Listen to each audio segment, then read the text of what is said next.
Belen tayo ito nupan nupi ito. Kay adu kana. How?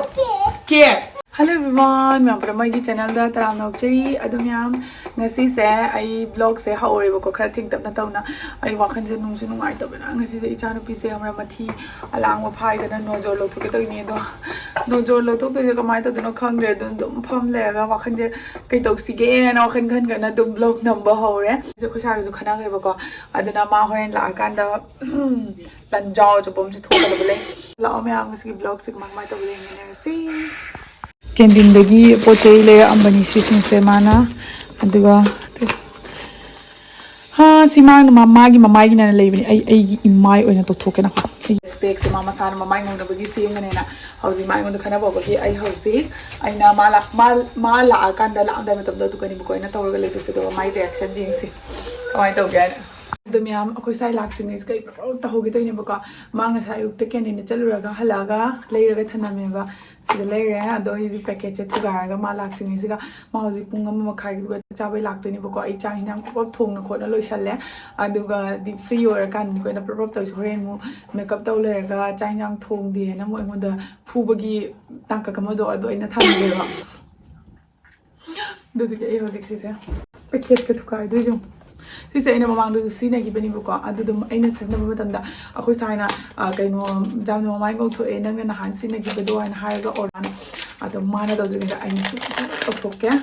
adu ko makhang ngai do pa na paisa pitok na to ning draga dum jum da to ba ya bi do ni ko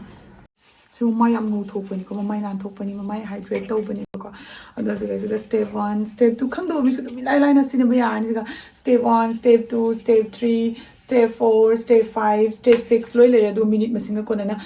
adum yam aina ahan bada tawdo se cleansing milk oi doini bako asisina khogi mamai da kana ba piri se khogi skin de lei ba amot pa dirt and makeup tawr matung da impurities myam sing do remove tok thok panga me aduga nugi skin do gently clean toraga haidi magi masagi awba natural oil do damage taw da bidamana remove tok thok panga me haitare adu aina se kai khoi sai gi amta thamoi magi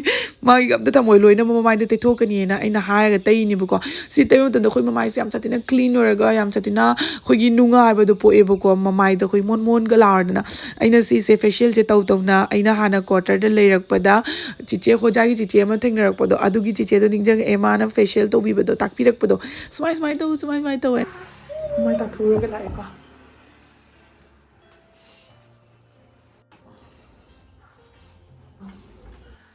ora sigi step 2 se taw doini ai khoi sai lak na taw lo hi ma sam na kan taw gal leba Hadi ngasak sang anggal libu ko duna kitang kakta taw ni buki zewa horam jam ngang do kredi adagi tu shigi kuna se na black cage white cage me am libu ko dei tu shai dry orga na kitang kak ising happy orga ising ga corner ga tayo ba ising ga tang hap kya ising ka tang hapa matung da gi mamai se nan pa matam yamna smoothly yamna khogi nungai mamai da ko na lur akan ngang ba khot pa kai gumba do leita bani ado sigi scrubs ga fine particles sing yawe duna dead skin cells amadi excess oil sing do mana remove tok pa ngame aduga pores sing unlock tawbada amadi skin smooth oi helakpada yamna chawra mateng pange khogi tukong sum chawthokna lebado sigi sina tawra kan da masa matan do khujan gi ni bako khud chawthok pa se koina foundation gumba kai gumba thar matung da khogi but law yam thi bane bako aduduna dugumba sisi sinara kan da du do tapi na pharak pa ngam bani me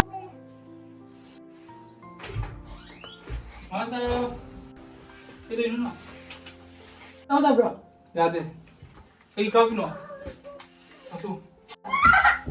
Ma! Ayo, papa kayo na. Papa kayo na. Ay kang kale no. Nang udroy mo mai ta isa. Kay din no. Kanai le ai gi te ira. Yes. मैं उधर एक तक ना हो गई मैं उधर सावले चक्री न तरा हुजिक नंगी हुजिक नंगी के खाऊं पिज्जा हां क्यों पिज्जा के खाऊं pizza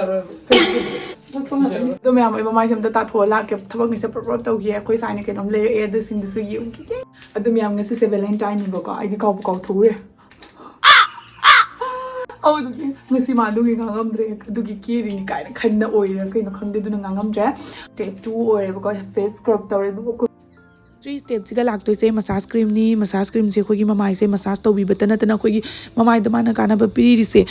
blood circulation improve oihale amadi skin deep nourishment phangale aduga skin se mana yamna relax oihale bako khogi table kan mamai se mon mon kala na yamna nungai bu isada khogi kama hai ni ko relax oihale ba face marks sigi face marks ina khogi mamai da tawi se khoi skin se deep nourishment piraga brightness la alaga enhance oihale skin do khoi yamna tighten oihale aduga even skin tone oihale ngau tho le hai tare khogi skin je si sinara matung step ni 5 steps la kusina face serum ni agi mamai gi clean up tobadi dumak loire bu ko je hauji la kusina serum oh se khogi mamai se skin je glaze ka khalaga yamna khogi langkhat pado adu do oya ado CCD dum serum se time thamo yar ni ko ta thok so dum yar ya generally sunscreen se kitang khak tai shwai ko tai dru shwai ko dum pan cha ka da bo already dum tai biro chaloi da bo orga di dum tai dru su ka su kai di si de khona dum molo mamai de cream te dum ma na dum tai doi ni adam yam ai gi hozik lwre bai facial to da ba mai se ekdam langat khai khogi diamond dum na langaga yam nan nan bu do ore order tawraga sizinaba yaba dugumba facial kit ni aduna myam yam su nga ba paisa su am ting da ba yum da phom phom da khudi mangna su dum haidi mapan da order tawraga dum isana isa sizinaba yaba adugumba facial kit ni sise diamond like glow hai chum su me mama sikdum satina langkhat kre ado noina dum pam ta ri ko ai link description ma chira ma dum yam ko sana ke pura ko sing do do ai yum ke ke wow upha za ma sikim ja toy gini chocolate cha dene wai kai thak dene suda mi chau sarga misi ke valentine gira thank you rose kai nang na february gi ke no rose day hug day myam leiba sing do am ta piak te ngon si ya kai kalu ai bi le macha sirum na rom manne na valentine ne ke kap te jet ka sadro na dei kai le da be kai le du ya valentine ai da nu pan nu pi da pa da pi da te kai adu kana ai ha ke cha du ro ai ji chao khat ke adu nu kitang ko kana ai bai cha pate wow wow nu shi ba